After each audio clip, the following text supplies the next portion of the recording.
On reste dans le domaine de la santé avec la 35e édition du Téléthon.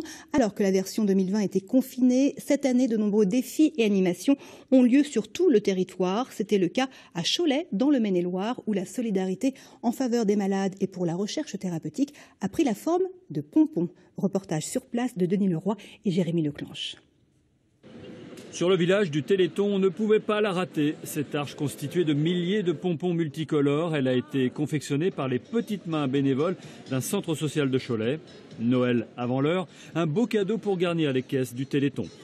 On est parvenu à mettre 3637 pompons sur la structure du pont et on en a à peu près 4000 qui ont été collectés maintenant.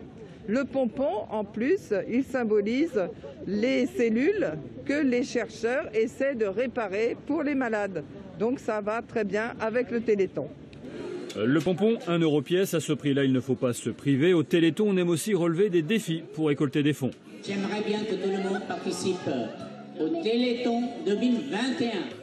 Allez messieurs, on se lève, le match va bientôt commencer. C'est parti pour une partie de 14.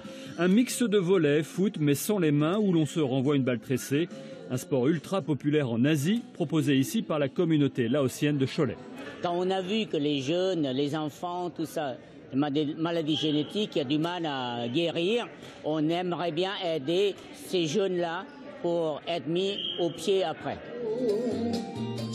Le temps d'une journée, la convivialité placée sous le signe de la solidarité. Avec ces jeux et ces repas, les bénéfices de la manifestation laotienne rapporteront près de 500 € à la recherche médicale.